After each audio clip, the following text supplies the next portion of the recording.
Okay, so I welcome you all for this seminar by one of my old friends, Professor A.K.DUTTA. So given my age, all the speakers here I seem to be knowing for a long time. Last speaker, Professor Dinesh Thakur, was known to me for 47 years. I know Professor Amartya for the last 35 years.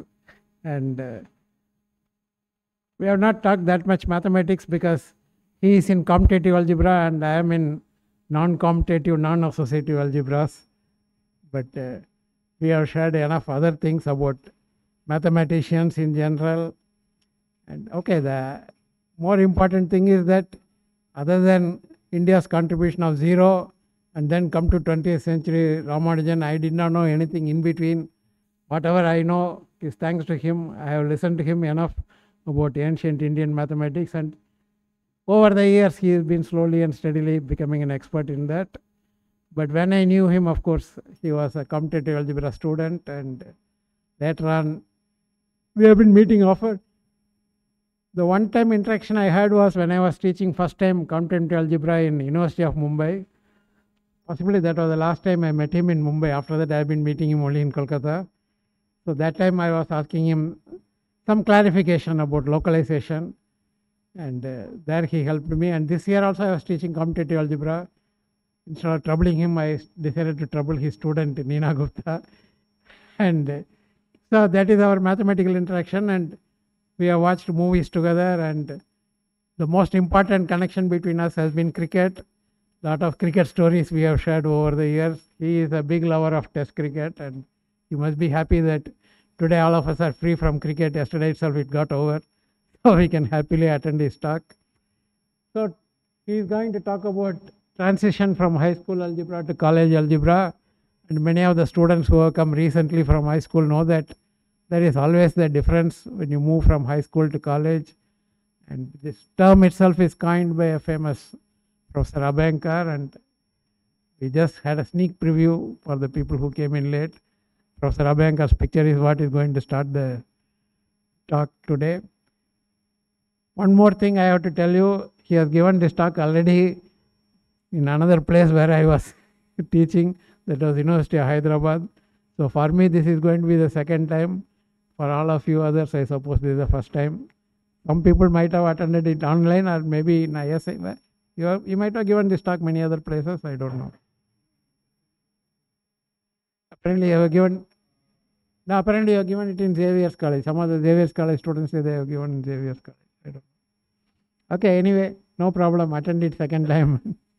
Enjoy it. Okay, over to the speaker, Professor Datta. Please. What is polynomials? So let us look at the history of polynomials. Start with degree 1, that is linear equations in one variable. So one thing you should realize is that problems involving simple linear equations of the form ax plus b equal to c, where ABC, this is an era when negative numbers had not yet appeared. So the problems are ax plus b equal to c, where ABC are positive. Now this created difficulty among mathematicians among Arab and European mathematicians till as late as 15th century. So what I mean by this is that equations had not been formed, but there were problems which involve such equations. So for example, look at this. 170 apples are distributed equally in 8 closed boxes and 2 are in excess. How many apples are in each box? Now this is a question which people kind of question which people would have been facing before algebra was invented. For us, we say that we'll formulate it as an equation 8x plus 2 equal to 170, and then it can be solved easily. But before the equation was formed, one of the methods for doing was something called rule of false position. Now it will take time to state it honestly how they stated it, because it would be in words. But we'll use algebraic notation just to explain. But they didn't use algebraic notation, remember that. So you guess a value.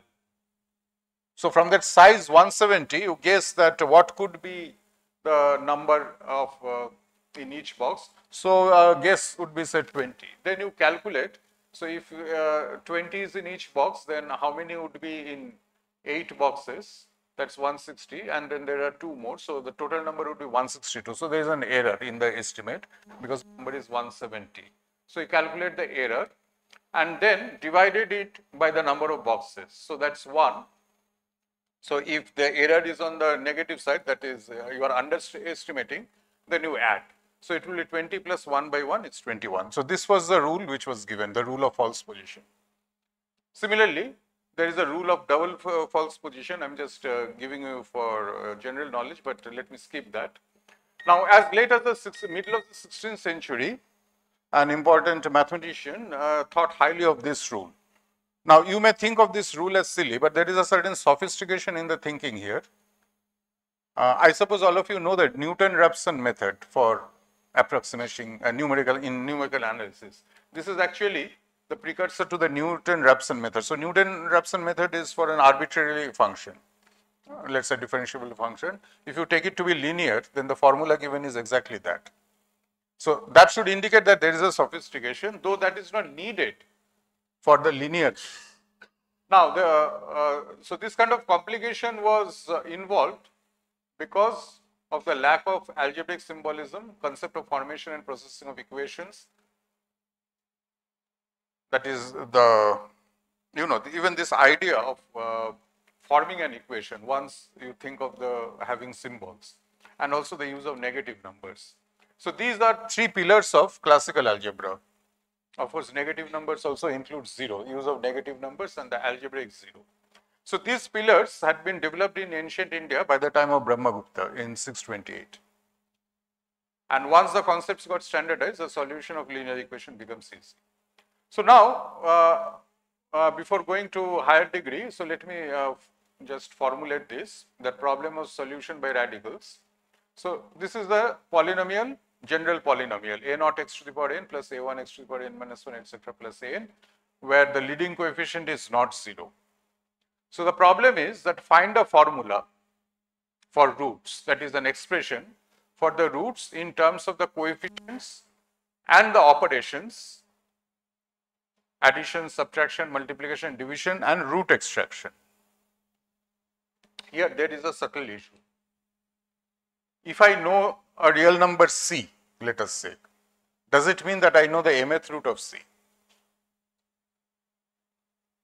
This needs a proof. Okay, but the ancients, so by ancients I also mean the middle aged, the mathematicians of the middle ages, that is the Renaissance mathematicians, they didn't bother. Even Galois didn't bother. The first time it was settled was by Kronecker in 1880. Now let us look at first n equal to 2 quadratic equation. Now I would request you to be patient. I know that all of you know how to solve it, but as you know that you may still be missing something.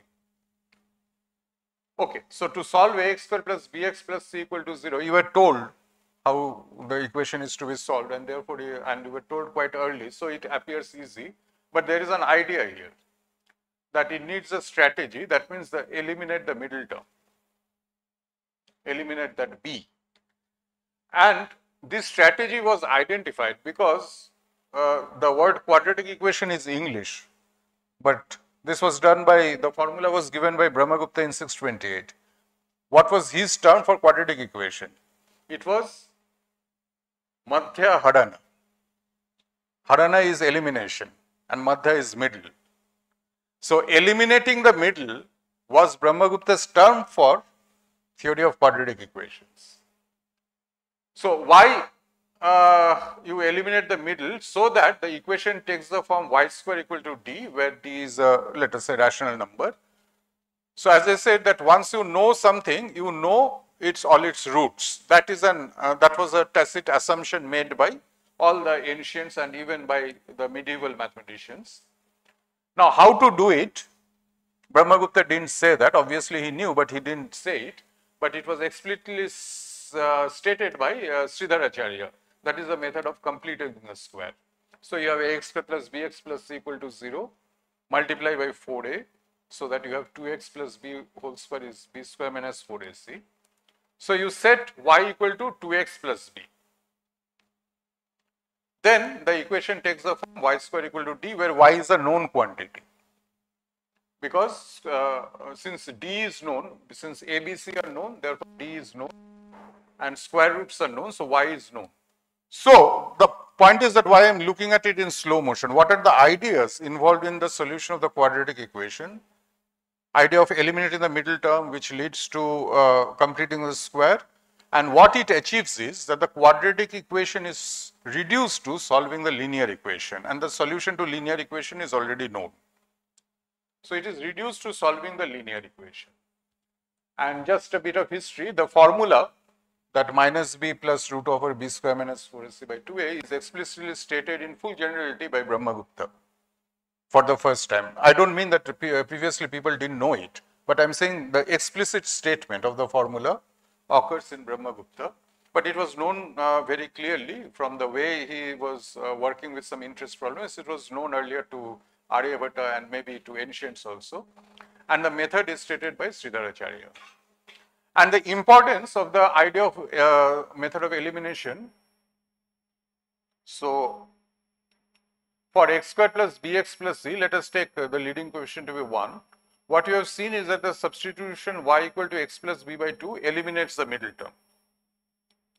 And likewise, for the general nth degree polynomial, you substitute y equal to x plus b1 by n, then that will kill the coefficient b1. And this is called Schoenhausen transformation. Now, the idea, it is so profound that one of the most important problems of the 20th century mathematics was problem of resolution of singularities, for which Abhenker's guide Zariski was famous. He solved some cases, and then one of his students, Hironaka, completely solved it in characteristic 0, and Abhenker solved very difficult cases in positive characteristic. So Abhenker, when writing about the whole thing, survey article, he was saying this killing of B1, the simple idea of completing the square, was the basic trick underlying Zariski's and Hironaka's proofs of resolution of singularities of algebraic varieties of 0 characteristic.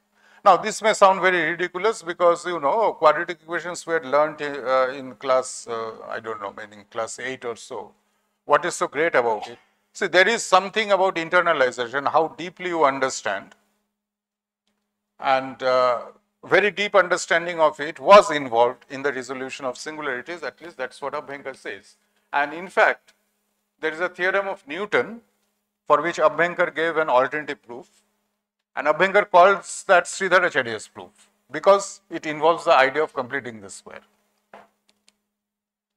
So now let us come to cubic equation, and this quadratic equation, you knew it already. So cubic equation, what I would like to emphasize is that how you approach it as a mathematician. Just you may have read it from Holland Knight or Barden Child, but I'm saying that having come up to quadratic equation, how to go to the next step. So first thing is that what you learn from your predecessors, that is those who had solved the quadratic equations, what are the lessons to be learned from their ideas? So there was one idea, reducing it to a lower degree. So can you reduce the problem to a quadratic equation, that is solve an equation of a lower degree? So this is thing that was of course hovering in their mind. So the step one, this is an idea from predecessors, transform it in the spirit of completing the square. So you set y equal to 3x plus b, then it reduces to y cube equal to py plus q, where p and q are in terms of a, b, c, d, therefore they are known quantities. Let us not write them explicitly. Now there is a new problem which didn't arise earlier when people were solving the quadratic, that the coefficient of y square is absent, but the coefficient of y is still present. So we have not achieved relation of the type y cube equal to r. Now this is where the ancients, pre-Renaissance mathematicians had got stuck. So it required a new idea. Now again here I would like to emphasize two things, that great achievements in mathematics, they are of two kinds, complementary kinds. One is to think of a trick, and some are very good in that, a trick which cracks it. And the other is developing a theory where the underlying features of the problem gets transparent and it gets a natural solution. So these two things alternate, trick and development of theory. So this at this point the solution was arrived through a trick. It's an original idea. Put y equal to u plus v. Now don't ask why one has to put y equal to v. It is ingenuity, a foresight that this substitution will work. It is brilliance, trick. This is not the other type, building of theory. So if you put y equal to u plus v, by trying and trying, then suddenly this observation was made that if you put y equal to u plus v, then you see the things take the form u cube plus v cube plus 3uv into u plus v q plus 3. So the above relation will be satisfied by uv, which simultaneously satisfy u cube plus v cube equal to q and 3uv equal to p. So if you have u cube plus v cube equal to, if you get uv such that u cube plus v cube equal to q and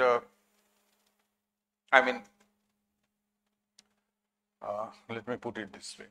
So if you can solve the two system of equations u cube plus v cube equal to q and 3uv equal to p, you have solved the original. Now substituting v equal to p by 3, we get a relation which is quadratic in u cube square. So the reduction has been achieved. And you see u cube and u are equivalent. If you know u cube, you know u. So it is enough to solve for u cube, and you have got a quadratic in u cube. So this is, so they could see that by this trick you can reduce it to the quadratic which was required. Of course, this required tremendous ingenuity in handling of quadratic expressions. So thus one can determine u cube and v cube and hence uv, hence y equal to u plus v. Okay. So what does it look like now? So y equal to u plus v, where u cube, v cube are roots of that quadratic. So roots of the above equation are q by 2 plus minus root q by 2 whole square minus p by 3 cube. So thus the cube roots of u cube, v cube are, so there are 3 cube roots of u cube, namely u, omega, call one of them as u and the others as omega u and omega square v. Similarly, you have 3 expressions for v. Now for u plus v, you should remember that 3uv is p. So not all combinations will come up. So the combinations will be u plus v, omega u plus omega square v, so that when you multiply omega u and omega square, the omega disappears. Now interesting thing is, the roots really look like u plus v. So u plus v was brought in as a trick, and then the general formula really splits like that. And this is a historical landmark because this was solved by Italian mathematicians in the 16th century. It's a historical landmark. This was because this was the first major mathematical achievement in modern Europe that was completely unknown to ancients, that is before the middle of the 15th century.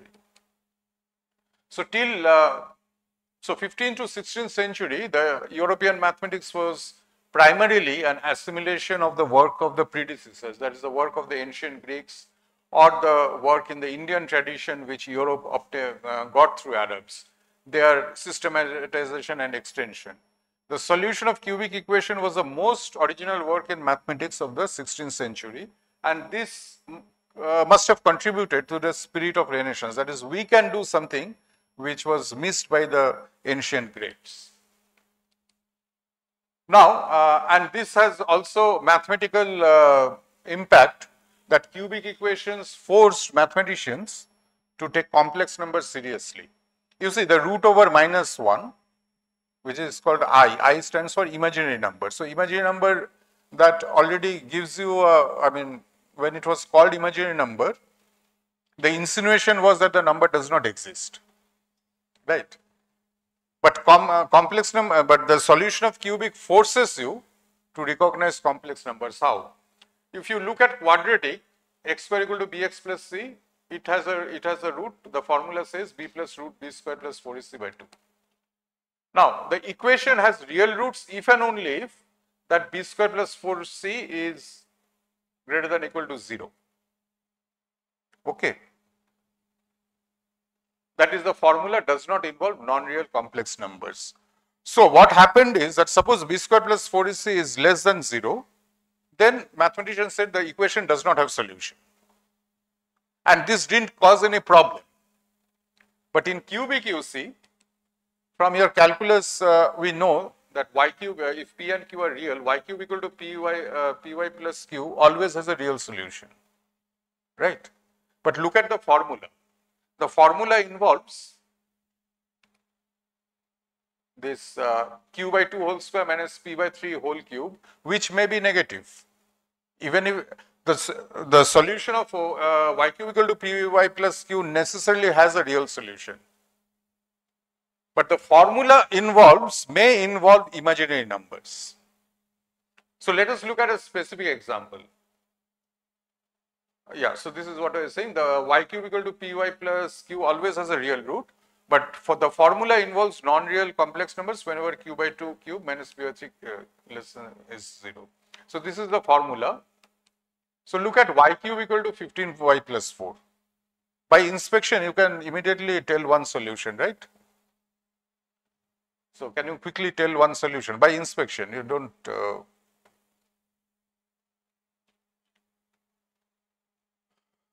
4, right?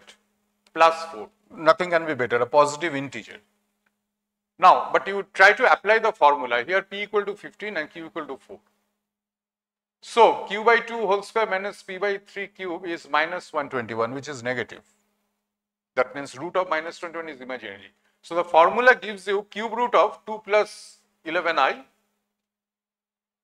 and plus cube root of 2 minus 11i. And using cube roots, you can see that the first one is 2 plus I and the second one is 2 minus I. So this 4, the positive integer 4, the formula arrives at it as 2 plus I plus 2 minus I. So you can no longer say that the number I does not exist. This is what is leading you to 4. And you may say that the formula is defective, but incidentally later it was shown by another mathematician that any algebraic formula must involve square roots of quantities which become negative for particular values of coefficients. So it is not that instead of Cardan's formula, some other formula would work. The same problem will arise no matter what formula you take. So similarly, another equation which has all real roots, but you don't get the expected root by the formula. So here you see 2. So here things are fine, that q by 2 whole square minus p by 3 cube is 0 because p is 12 and q is minus 16. Now obvious solution is x equal to 2. You can see it by inspection. But formula does not give you that. What does the formula give you? Minus 4. Right? You substitute p and q, that is, this expression becomes 0. So q by 2, that is minus 8, cube root of minus 8 plus cube root of minus 8, that is minus 4. Complex numbers explain the paradox. Look at omega u plus omega square with the other ones. So cube root of minus 8 omega plus cube root of minus omega is minus 2 of omega plus omega square, and that's how you obtain 2. So solution of the cubic forced mathematicians to take both negative numbers and complex numbers seriously. It prompted the use of complex numbers, which had hitherto been banished as nonsense. It was gradually realized that imaginary numbers are not imaginary numbers, they are as real numbers. And no wonder that Cardano, who wrote down all the solution of cubic, etc., his student used complex numbers separately, and still more vigorous use of complex number was made in subsequent centuries by Euler and Gauss. Now let us look at the fourth degree. So to solve x4 plus bx cube plus cx square plus dx plus c, so by the Sridharacharya type transformation, it reduced to y4 plus py square plus qy plus r equal to 0. That is, we eliminate the coefficient of the cube. Then you try to complete the square. Again, use the completing the square idea. So y square plus p by 2 whole square equal to, we are trying to complete the square. and then you have the right hand side. So if the right hand side is a square, then you know you can write it as y square plus p by 2 equal to whatever, the square root of the right hand side. Of course, right hand side, the way it is written, it is not a square. So how to make it a square? So here is an idea. Perturb the left hand side by a little. Try to adjust the left hand side a little. That is, add z to it. What is z? We'll see what is required. So back calculation. So add z, then you have an expression in z on the right hand side. So right hand side, you try to choose z in such a way that right hand side becomes a square. So right hand side, you see, it is a quadratic in y. So when is a quadratic in y a square? Those things you should be very thorough. So by the theory of quadratic equations, it would be a square if q square equal to 4 into 2z into the remaining thing. And this is the cubic in z. It is reduced to solving cubic. You know how to solve the cubic. Therefore, you can find z which would make it perfect square, and therefore it gets reduced. So this quadratic equation was solved by Ferrari, and there's an interesting history here. Ferrari came to Cardano, who had solved the cubic, at age 14 as a servant. He learned mathematics, developed into a mathematician, and then evolved into Cardano's friend and secretary. And this idea, so the thing is that Indians, they did not get the idea of solving the cubic, but they had the idea of solving the biquadratic. It is just that biquadratic is reduced to cubic, and then, but in case the biquadratic becomes a quadratic, I mean that idea has been given by Bhaskaracharya. I mean, for example, in this example, he is talking about completing the square. That add 4x square plus 400x plus 1 to both sides, and then you get a, I mean, you have a completing the square thing. X square plus 1 whole square is 2x plus 100 square. So using ingenuity, they had shown how to solve several biquadratic equations. Now let us take a review of what we have done, what was done so far. That in each of the preceding methods, the problem of solving an equation of a certain degree was reduced to the problem of solving an auxiliary equation of a lower degree. The quadratic was reduced to linear, cube was reduced to that quadratic, and fourth to the cube. And the methods involved a mastery of the previous knowledge and tricks, skill in applying them to the new problem together with an original idea. Now, so the next question would be, for a general polynomial of the nth degree, say n equal to 5, is it possible to form an auxiliary equation of lower degree?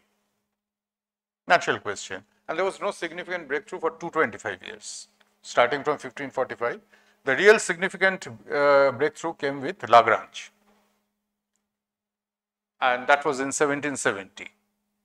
Now, when you, so in your research, sometimes you land into this situation where a problem is open for a long time and nobody is able to make any breakthrough. At that time, what do mathematicians do? They try to find new methods for solving the old ones, hoping that the new method will give an idea for progress. So the solution of second, third and fourth degree appear to be solutions of separate problems, each having its own distinct features. And mathematicians were trying to, find out a common method for solving all of them, the known things. So in their attempt to solve the fifth degree equation, distinguished mathematicians, and you see the big names, devised new methods for solving the cubic and quadratic equations. And I'll illustrate one of them. This was, you have heard of Vandermonde determinant, right? So this is an idea of Vandermonde. That quadratic, you think of it as, so whenever you talk of quadratic, you are used to thinking of it as minus b plus root of b square minus 4ac, and you get stuck there. And you think, I know this theory of quadratic equations very well. So this is what I want to illustrate, that how when mathematicians look at it, that looking at a world in a grain of sand, you see an example. the various ways of looking at it.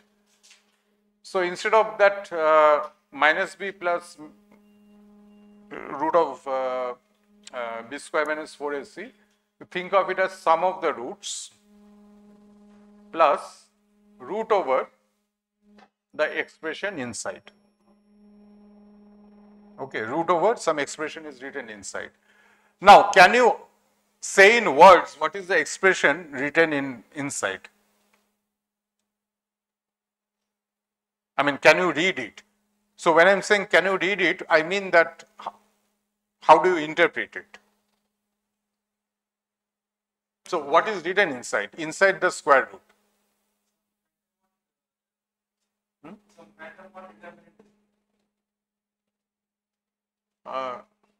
Okay. Anything else? No,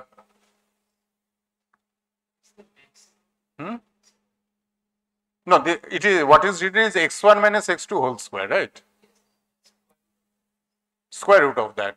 So what is x1 minus x2? That's what I am asking.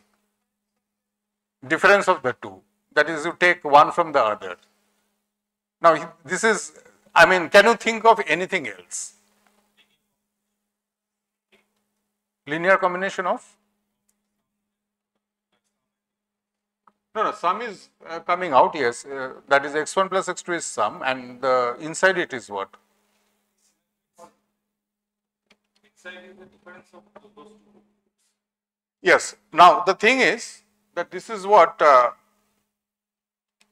mathematician does is, staring at it, thinks of x1 minus 2 as 1 into x1 plus minus 1 into x2, where 1 and minus 1 are two roots of the two roots of unity.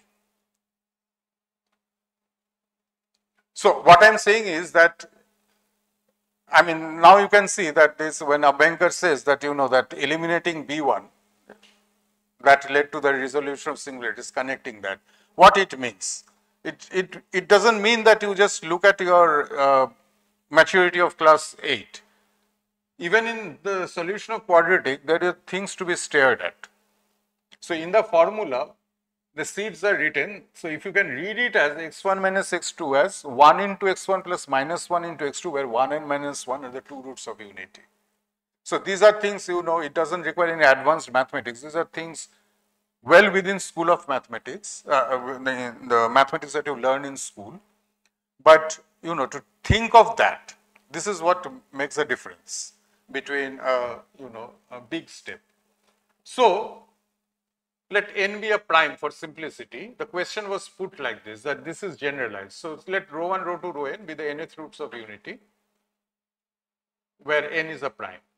Is a solution of the general equation of degree n of this form, that is 1 by n plus sum of the roots, then all such combinations, rho 1 x1. So this was 1 into x1 plus minus 1 into x2. Similarly, you take rho 1 x1 plus rho n xn to the power n, then rho 1 square x1, etc., etc.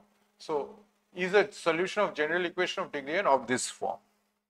This was the question posed, and eventually Abel proved that if there is a general formula, it must be of the above form, and then he showed that this is not possible for n greater than or equal to 5. And it involves lengthy computation. This was by no means what is called the modern abstract algebra. It is an ancient mode. And this was also proved with some gaps by Ruffini. So it is now called Ruffini-Abel theorem. Now, before coming to the next step, just let me remind you of theorem of Newton, that any symmetric polynomial is a polynomial in the elementary symmetric functions. Are all of you familiar with that?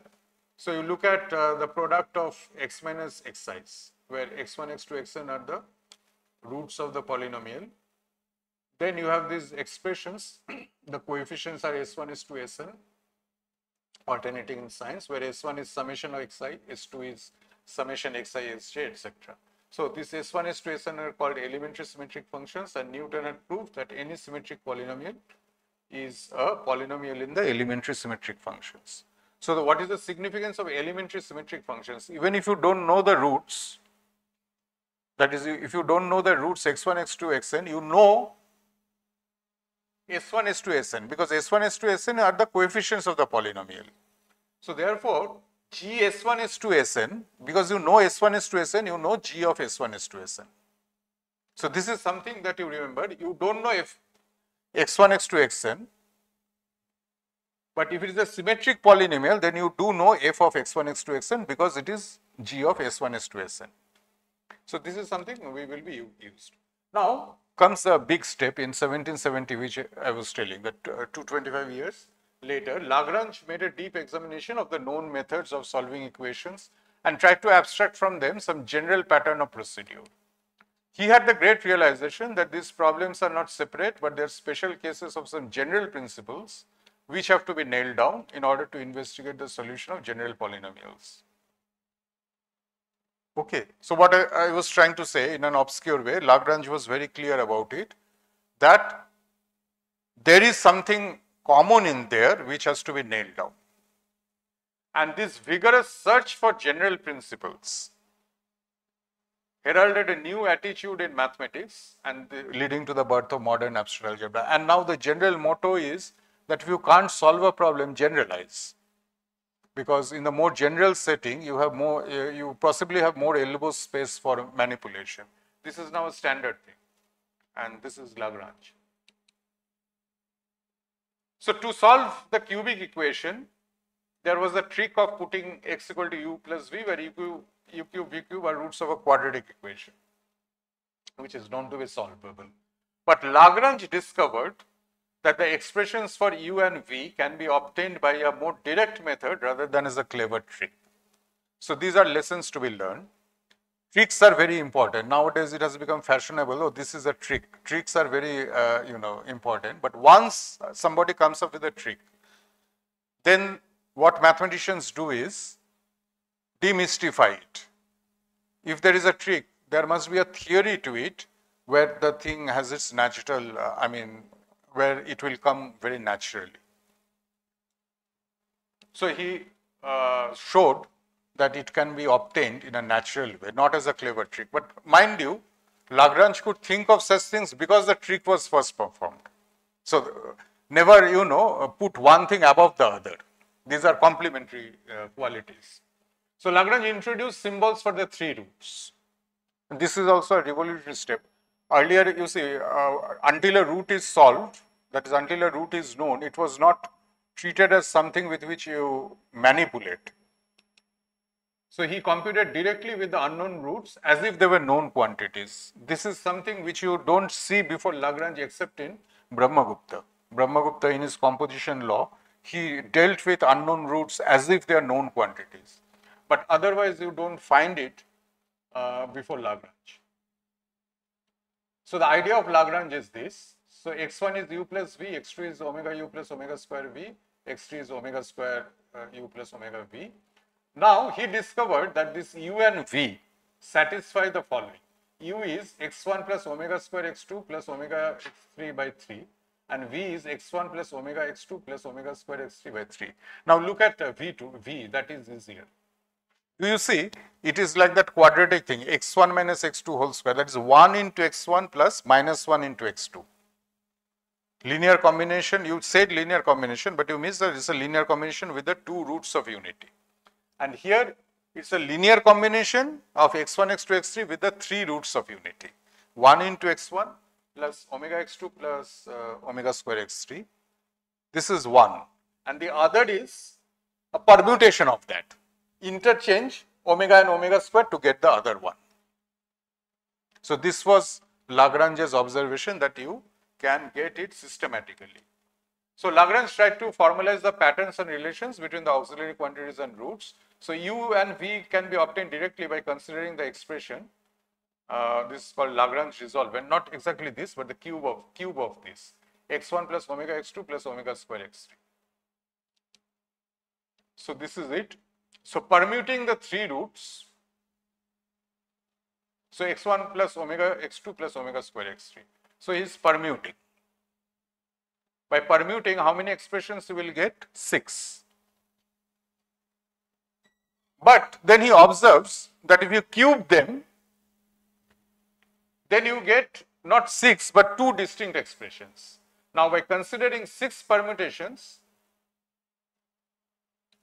of that cube, one obtains two distinct expressions, because you see that see y3, y4, they were omega times y1, y2, and y5, y6 are omega squared times y1, y2. So when you are cubing, y3, y4 and y5, y6 are not getting anything, not giving you anything new. You get everything from y1 cube and y2 cube. So by considering the 6 permutations of this, one obtains two distinct expressions. So therefore, y1 cube, y2 cube satisfy the quadratic equation x square minus y1 cube plus y2 cube. So this is symmetric, and therefore y1, y2, though they are not known, but y1 cube plus y2 cube are known, is known by Newton's theorem. And similarly, y1 cube, y2 cube is known by Newton's theorem. So yeah, the coefficients are symmetric, and therefore by Newton's theorem, they are polynomials in PQ, that is, they are known quantities.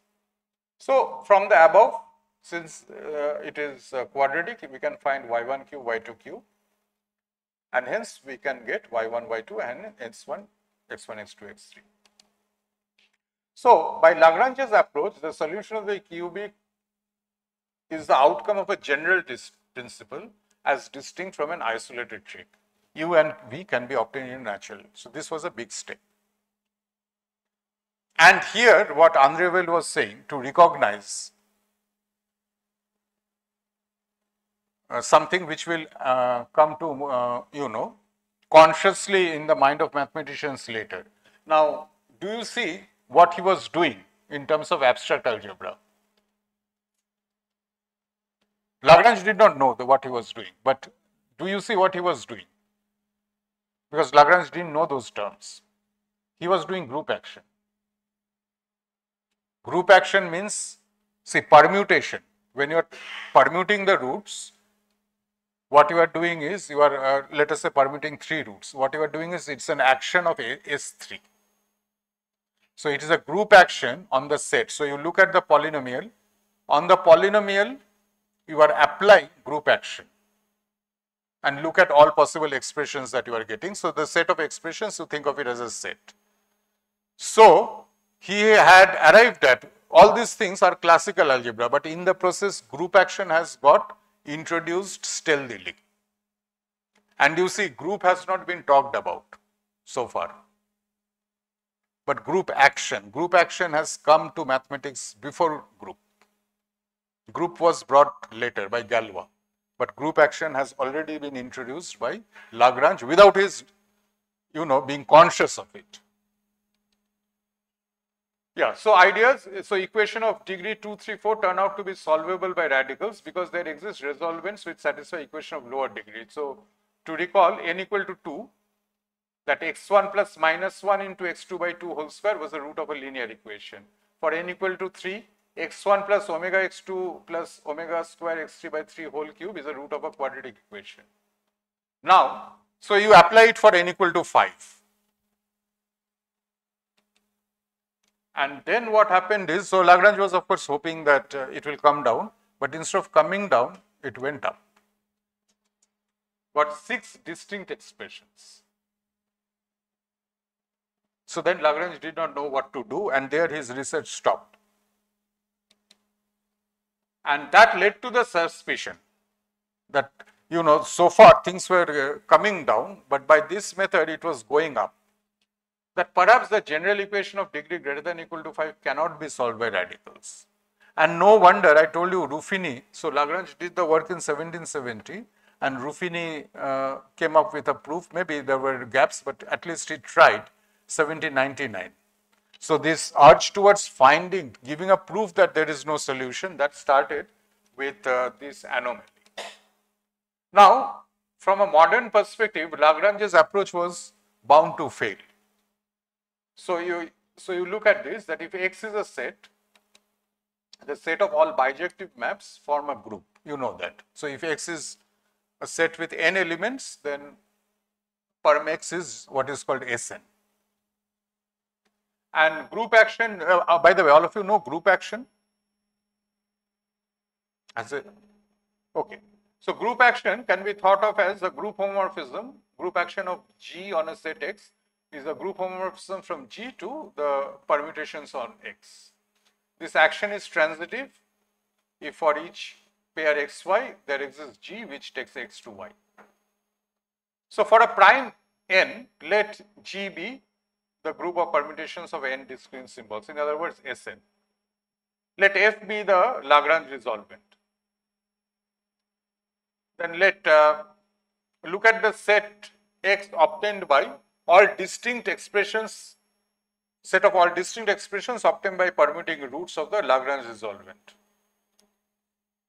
So this is the transitive action of the group Sn on the set L.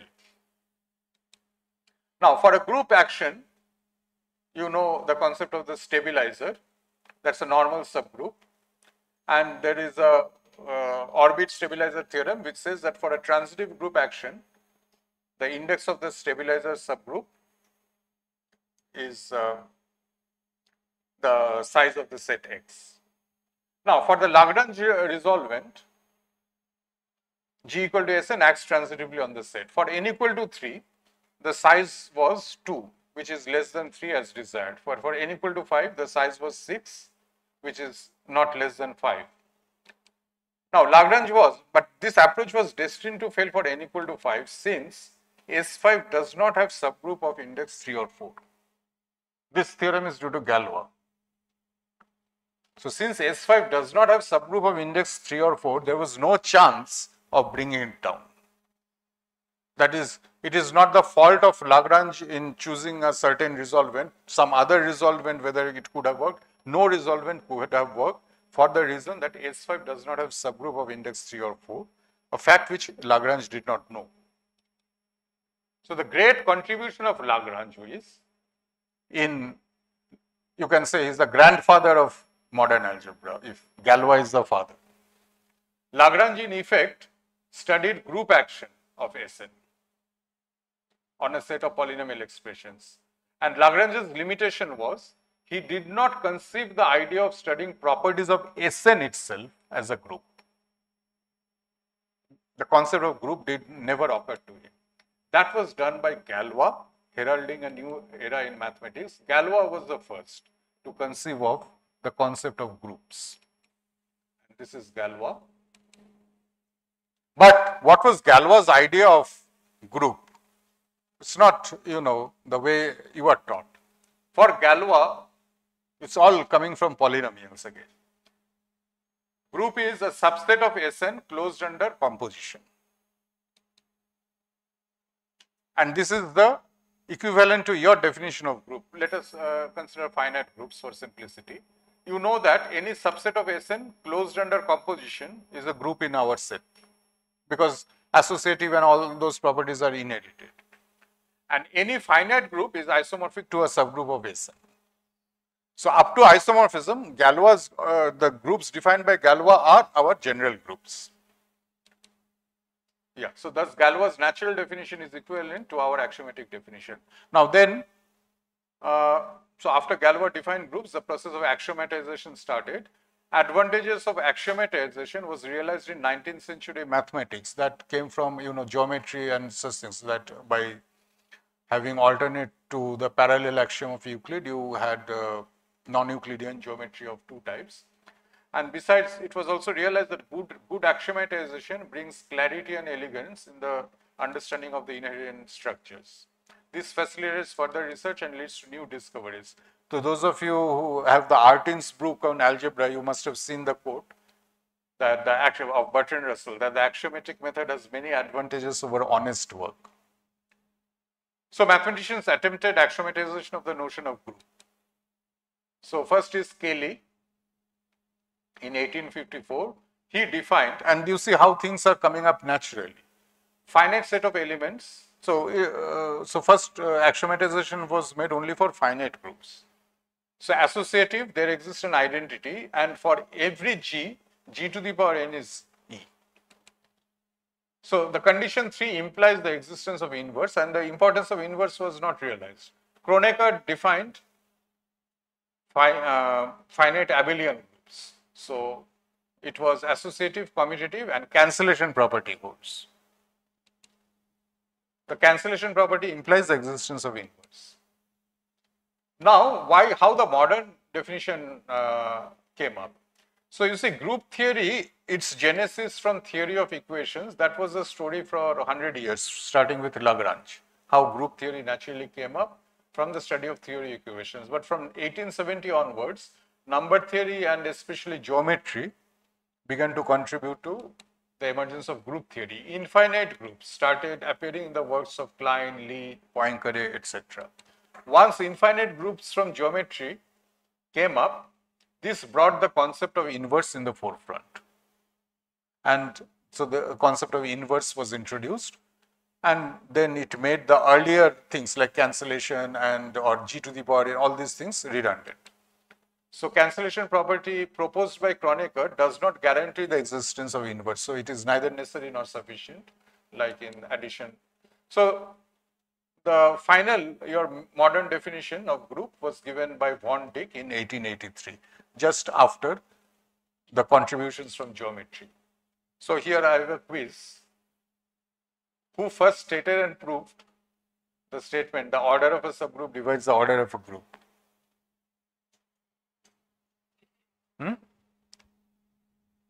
Who first stated and proved that the order of a subgroup divides the order of a group? So I'm quite happy that nobody is saying Lagrange. Because if you had said Lagrange, it would have meant that you were not listening. Lagrange didn't know the concept of group, so no, it is Jordan. No, I just wanted to say this is called Lagrange's theorem, but Lagrange didn't state such a result because he didn't know what a group is. So this is Jordan in 1870, 100 years after Lagrange, and he said it in general, but special cases were stated by Gauss and Cauchy earlier. But then why this is named after Lagrange? This name is given by Jordan. This is called Lagrange theorem. This is because of a tribute to Lagrange for having stated and proved a special case. Lagrange proved this. The number of distinct polynomials obtained from a polynomial n variables by applying all possible permutations of the variables is a factor of n factorial. This is what Lagrange said. Now, don't say that that theorem is superior to this theorem. At a time when you know only your high school mathematics, to think of such statement that needs a Lagrange. Okay. Once you have such ideas, then gradually to come up with is not that a big thing. Therefore, Jordan doesn't call it his theorem. He calls it Lagrange's theorem because the ideas are hidden here. So special cases, proving special cases are often more creditable than the eventual general cases which come up. So it took around 100 years for the general theorem to evolve from the special case which was done by Lagrange. It was a pure statement in polynomials which can be stated in high school language.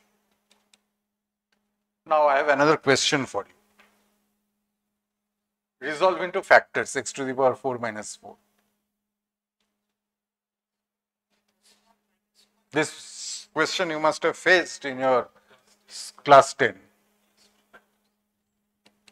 So this is the answer, right?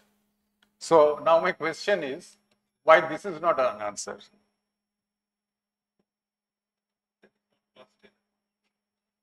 No, mathematics. So what is the problem with the right hand side? Or for that matter, this?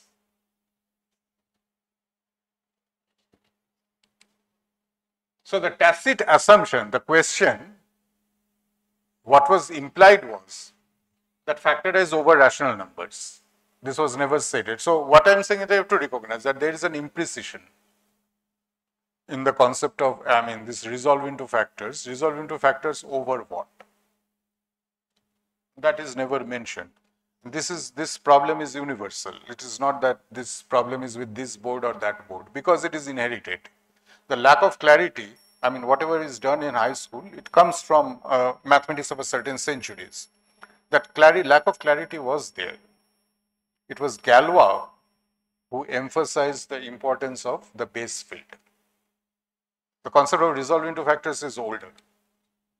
So answer will change if the goal is to factorize over real numbers or factorize over complex numbers. This common sense thing, this lack of clarity was, so this, as long as you are in class 10 or 12 level, it doesn't matter. But this clarity is indispensable at the level of Galois theory, where your base field will keep on changing. So for Galois, he emphasized that for factorization, ground field has to be specified. And that gave birth to the concept of field. This precision in the defect in that class 10 question, recognizing that defect led to the concept of field. So that x square plus x1 is it irreducible or not? It will depend on what the base field is. It is irreducible over Q, but it has two distinct factors over Q omega. So Galois introduced, he not only introduced the concept of group, he introduced the concept of field, but he didn't call it a field. He, you see, the suggestive expression, he introduced the concept of domain of rationality. That is, for your Madhyamik, for class 10 question, the domain of rationality was Q. But if your domain of rationality is real numbers, then you have that further factorization. If it is over C, you have further. So what are the expressions that you are going to consider? That is called domain of rationality. So you see, this term is so suggestive. So rational expressions closed under plus minus into division. Emphasize its connection with irreducibility in factorization. So Galois radically changed the character of algebra by introducing the concepts of fields and groups. So now you see, everything is coming from that classical, that polynomials, etc. From there, the abstract algebra is evolving. Character of algebra by introducing the concept of fields and groups, investigating their structures and revealing their close interrelationship, and so modern algebra was born. And from the other side, Dedekind came from the number theory side. So while trying to solve problems in number theory, so this thing came up that subsets of complex numbers containing 1 and closed under addition, subtraction, multiplication, division, except of course division by 0. For that he introduced the term field. Of course he called it Körper, the German word for field, and that's why field is denoted by K, Körper. That's why K is the favorite letter to denote field.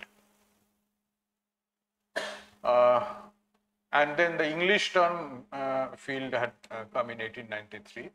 Now, to step out of Dedekind, so Dedekind was looking at it from a different perspective. It was more for what you call number games. And Kronecker came up with this domain of rationality Qx, which is not a subset of C. So then you have to have again some set of axioms which would accommodate all the concepts of fields which were coming up.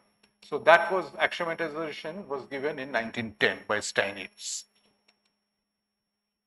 Now I have another question. X square plus 1 has two roots, I and minus I. So the question is, which is I and which is minus I?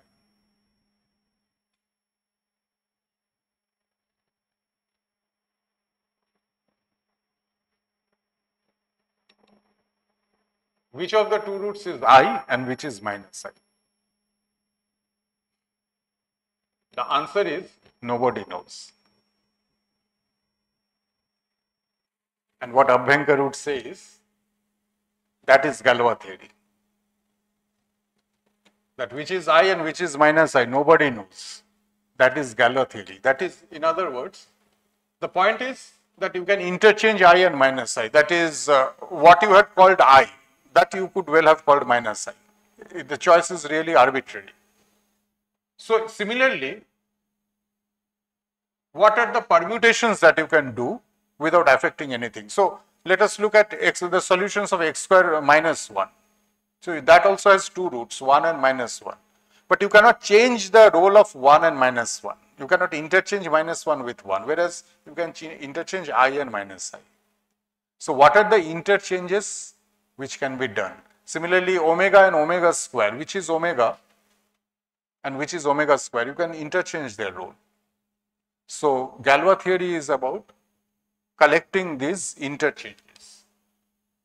So can interchange or permute alpha and beta. So Galois says to each polynomial associate its group of valid permutations. So what are the valid permutations? like for x square plus 1, I and interchange of I and minus 1 is a valid permutation, and that is called the Galois group. So for x square plus 1, the Galois group is the group of order 2, because there are two possible things. One is don't make any change, and the other is interchange I and minus I. So what is the Galois group? So I am not, by the way, telling you how to do things formally for exam. I am trying to say that understanding the spirit of the Galois group. So tell me what should be the Galois group of this? That is, what are the four roots and what are the possible interchanges? So the four roots are I and minus I, root 2i and minus root 2i. So I and minus I you can interchange, and root 2i minus root 2i interchange, and you can choose to do either of them or both of them. So in all, so it has two natural pairs of roots, but you cannot interchange I with let us say root 2i. Okay. Why you cannot interchange? You can think of some expression that x square plus 1 is satisfied by I, but it will not be satisfied by root 2i. So I and minus I can be permuted, root 2i and minus root 2i can be permuted. So out of all possible permutations of four symbols, the valid permutations are only 4 in number, and each of them is of transposition, I mean order 2 type. So the Galois group is the Klein group. Whereas you take the general polynomial where a1, a2, a3, a4 are arbitrary, that also has 4 roots. But let us call them alpha, beta, gamma, delta. Which one is alpha, which one is beta? I mean, you can interchange the role of, when you are taking the arbitrary thing, not numerical, you can interchange. So in that case, it will be S4, because none of the 4 roots can be distinguished. And so the problem of solvability of radicals, this took this form, with the problem with which we started. So let alpha 1, alpha 2, alpha n be the roots of f over q, and also along with q you interchange, you introduce all the necessary roots of unity. Now let L equal to k alpha 1, alpha 2. So the problem of solvability of f by radicals, which we just say is that an expression of the form, with coefficients and operations, we said it informally. This takes a formal form, that this means that can you have a chain of fields where each is obtained from the previous by adjoining an nth root of some quantity in the previous field. What Galois showed is that such a chain exists if and only if the group is what he defined to be a solvable group. That is, he discovered the property of solvability, that solvability of the group is so he not only introduced groups, he discovered the concept of solvable group as the criterion for solvability of a polynomial.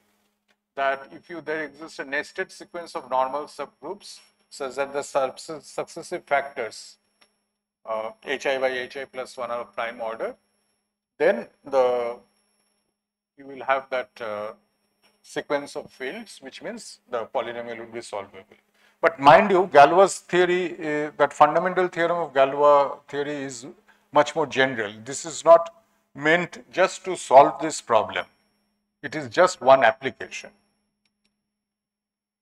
So Galois showed that Sn is solvable if and only if n is greater than or equal to 4. So Sn is, as a group, Sn is not solvable if n greater than 5, and therefore the general problem of degree n cannot be solved by radicals. So you see that Galois, I mean, this theorem is actually Ruffini-Abel. It is not Galois who first proved it, but Ruffini-Abel did it by that ancient computational method, whereas Galois brought it under a theory building. And so Lagrange's dream of unified treatment of solvability got fulfilled. But what Galois did was much more, because he is giving a general criterion. So Ruffini-Abel doesn't rule out that when you have specific polynomials of degree 5, you can write it in terms of radicals. Of course, in fact, you can do that. For example, x to the power 5 minus 1 equal to 0. Of course, you can write all the roots in terms of radicals.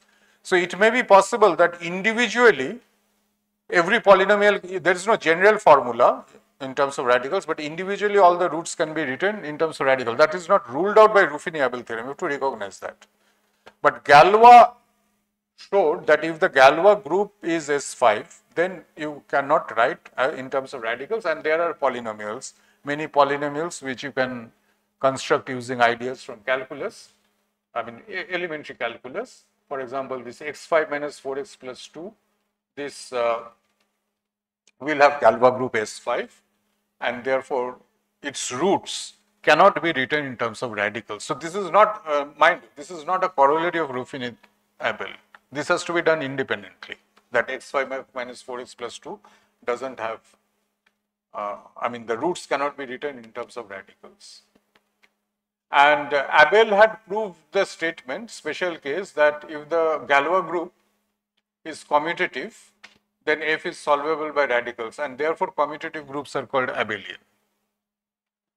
I mean, he didn't say it in this language, but what he said, what a statement which he stated and proved amounts to this. And there is a beautiful quote from Hermann Weyl that Galois' ideas, which for several decades remained a book with 7 sins, that means not understood, but later exerted a more and more profound influence upon the whole development of mathematics, are contained in a farewell letter written to a friend. This letter, if judged by the novelty and profundity of ideas it contains, is perhaps the most substantial piece of writing in the whole literature of mankind. Now, let me conclude with a few more observations about the nature of algebra. So, till 18th century, the nature of algebra is what you are taught in high school. That is, it is a story about polynomials, that is roots and coefficients. That is how mathematics was done in 18th century. So, the approach is computational and algorithmic. You know, the way you do algebra in school, step by step, step by step. But in school, you had and from 20th century, so I am skipping a century. The algebra from 20th century is what you start learning from college. That is the abstract axiomatic study, groups, fields, rings, modules, etc. There is a period of transition from this high school to algebra, and that story is not told to you, therefore it appears as abrupt, because from 18th century you go to 20th century. Why the middle thing are not told? Because the middle story is very difficult. As you know, Galois was not understood in his lifetime. It is only after 20th century that things got easy, became easy, and therefore now you can look back to Galois and understand that, oh, this is what he had done. So you have to come to 20th century first to understand the 19th century mathematics, but it is good to know, because they were the masters, they discovered the things. And as the slogan goes, learn from the masters. So the period of transition again has two phases. The first phase is what I talked about today, that is from Lagrange to Galois. And even Galois I didn't talk in detail because that is very difficult. I just talked about the Lagrange part. That is a 100-year thing. I mean, Galois died in 1832, but the why I'm saying 1870 is because to understand Galois it took some time. It is not that he was understood in his lifetime. So by 1870 he was understood well enough, and from 1870 a new phase was started by Dedekind. He imposed theory of vector spaces on Galois theory, which has made things easy. But it comes with a catch. When you are studying Galois theory through vector spaces, you may forget that Galois theory is a study of polynomials. That's why I started with that Abhyankar slogan. Polynomials and power series, may they forever the rule. Handling polynomials is difficult, and therefore polynomial is substituted by field extension. But if you forget that L over K, K alpha over K is of degree n, it means it is talking about an irreducible polynomial which has n conjugates. If you don't realize that, then you know you are studying something mechanically. So whenever you see, it's a code, L over K is an extension of degree n, it is a code for the fact that there is an irreducible polynomial which has n roots which are like that I n minus I, indistinguishable. And yeah, so Dedekind started this process, then Hilbert, Emmy-Noether. So Dedekind is one phase, second phase Hilbert, third phase is Emmy-Noether and Emil Artin. Emil Artin is the father of Michael Artin. And another interesting thing is that the broad trends in mathematics, so prior to 1770, arithmetic and algebra that you study, that is of Indian origin. And that was the mathematics up to 1770. That is arithmetic and algebra, its nature was computational algorithmic and it came from India. Whereas this attitude of axiomatization, axiomatic, that comes in geometry, which is of Greek origin. Now you see the twist in 19th century, the second half, the axiomatic tradition, which was as if a monopoly of geometry. Algebra, you think of it as something algorithmic, computational. Geometry is something axiomatic. That changed, that is, algebra became axiomatic from the second half of 19th century. And Galois theory, as I told you, it is a study of polynomials and their factorization. So Galois theory consists of two things. One is factorization of polynomials, which is now disguised as field extensions, and the other is group theory. So in other words, it is factorization plus group theory. And Galois not only introduced groups, he discovered the link between polynomials and groups, which was later reformulated as link between field extensions and groups. So the phases of Galois theory, just this is the last thing. So Galois theory really starts with Lagrange. So from 1770 to 1830, the Lagrange and Galois are the main players, but there are also contributions of others like Cauchy, for example, who had some group theoretic results. So this witnessed the birth of groups and fields. So Lagrange started with group actions and Galois extended to groups. And the relationship between polynomials and groups, the fundamental theorem. This was the story. 1830 to 1870 was a period of transition when Galois theory was gradually understood, and group theory, which was introduced by Galois, was properly crystallized by Jordan in 1870. From 1870, a new phase starts. What I told you, that field extension as vector space introduced by Dedekind. Construction of splitting field. Every polynomial has n roots. Every polynomial of degree n has n roots. This was assumed from 17th century, and Newton, Lagrange, everybody assumed it. Even Galois assumed it. It was rigorously established for the first time by Kronecker in 1880. The other important thing was the development of set theory and axiomatics, what is now called the foundation of modern mathematics, starting with Cantor and culminating with Hilbert. That also contributed to the development of abstract algebra in the form that we know it today. And finally, the commutative ring theory, whose seeds were laid by Dedekind, Hilbert, and in a big way by Emmy-Noether. So finally, in 1930, the modern version of Galois theory took place. It was shaped, the Galois theory that you now learn, and it can be taught definitely in MSc level and in some stage even at BSc level, things which were not understood by great mathematicians in the time of Galois. People like Poisson did not understand what Galois was talking, but now college students can also understand. This miracle has been possible due to Emmy-Noether, essentially due to Emmy-Noether. Emmy-Noether used to give lectures and van der Waerden took the notes and then he arranged the things. The first book of modern algebra was written by van der Waerden, and it is surprisingly very modern. I mean, ISI library has a copy. You see that it is almost like Herstein looks almost very similar in the arrangement of material. So this became the van der Waerden book, became the model for group strings fields approach. So finally, as I said, this Galois theory that in the form that you now see it is due to amino ether. Galois theory made easy. So that's all. Thank you. And incidentally, Nina is this in honor of amino ether. There are amino ether lecture series.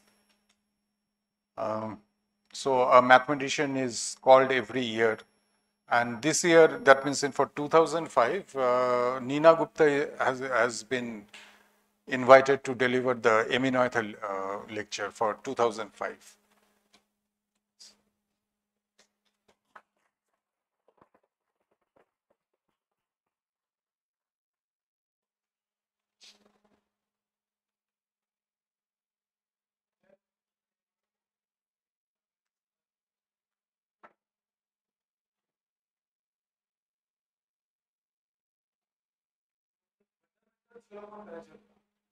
Because it should have been had some role.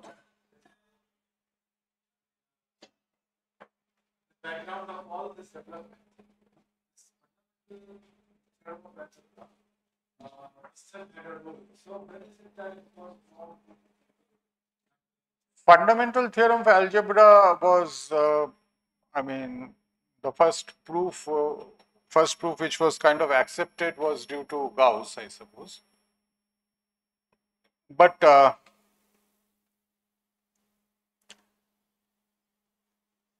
point is that they don't really use the fundamental theorem of algebra.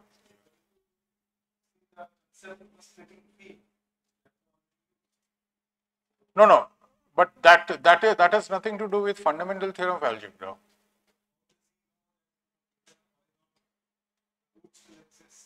That was assumed. Yeah. See, the point is that fundamental theorem is not enough for Galois theory. What I mean is that suppose fundamental theorem, even if, granting that fundamental theorem has been done, still it doesn't justify what they did till Kronecker came up with it, because in Galois theory, when you are making extensions, it is over, let us say, the ground field. The ground field can be Qx. Q is fine, but Qx. X is indeterminate.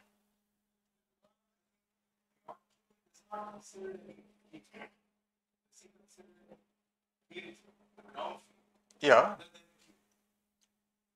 No, he has to, right? Because he has. No, Galois has to consider, because when you are talking about the general polynomial,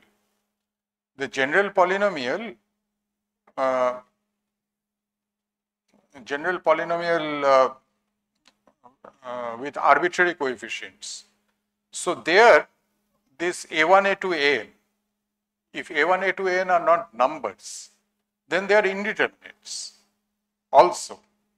So this is, you are looking at the extension Q x1, x2, xn, where x1, x2, xn are the roots, unknown roots, so they are indeterminates, over Q of the S1, S2, Sn, the elementary symmetric polynomial. So that degree is of n factorial.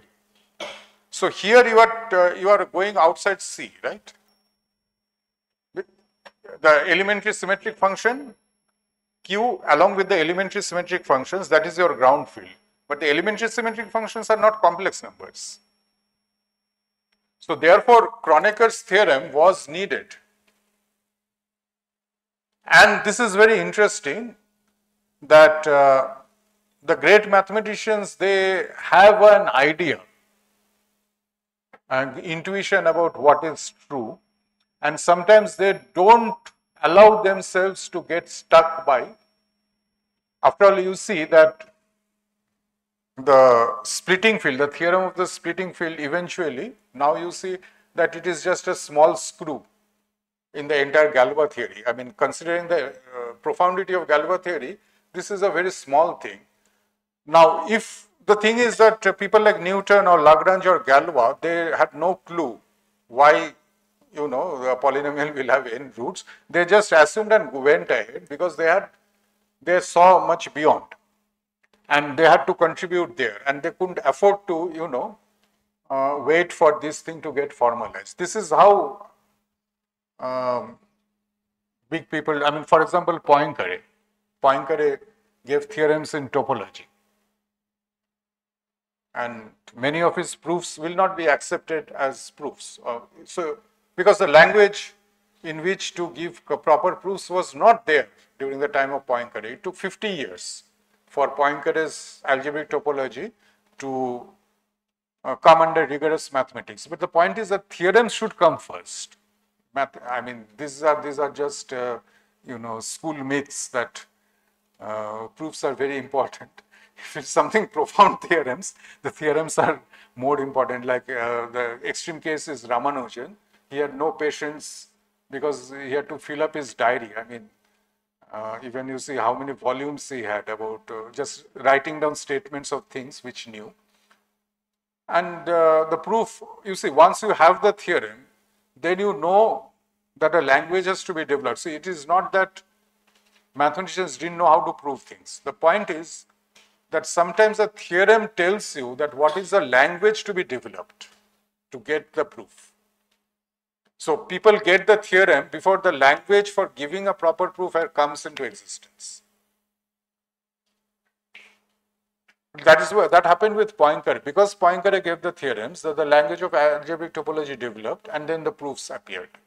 Similarly, with algebraic geometry, Italians gave theorems, and then people started hunting for a proper language in which all the informal geometry of the informal school can be given a place. So Zariski worked on it, Andrevel worked on it, and then finally Grothendieck gave the shape which covers most of the, I mean, not everybody accepts that, but most of the algebraic geometers accept the form which Grothendieck had given. But that came much later. 100 years before that, Italians were giving theorems. So this, so it is a lesson in history that all these people, Newton, Lagrange, Galois, they were quite rigorous mathematicians, but they did skip some certain things. So this, particularly when too much is made about Ramanujan or about Indian mathematicians that they didn't give proper proofs because proof is not part of that culture, etc. One has to remember that pioneers rarely give proofs. They are not in a position to give proofs, not because they were not mature enough, but language of mathematics hadn't developed to an extent, and they were too far ahead of their time.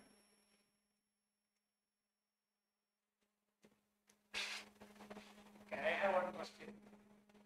So, one of my favorites, I know name is missing. I don't know if you know what more or less same time as Jordan was bringing up group theory. So, yeah. So it is one theorems which led to the exploitation in group theory. Yeah, group, actually I was, if you start about group, I mean, so I was talking about how the birth of groups, basically birth of groups and birth of fields.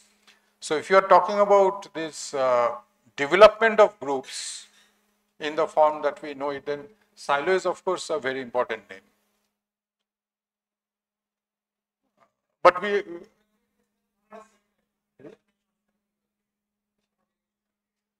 yes. No, the Jordan's name, the Jordan is kind of giving what you call the shape, like van der Waalen. Van der Waalen gave shape to modern algebra, I mean, group ring field. I mean, he arranged everything, which were all floating around. So, what I heard is that it is Jordan who kind of gave this structure to this group theory. But it doesn't, I mean, it is not that he gave all the theorems. Of course, there are theorems named after, I mean, like Silo.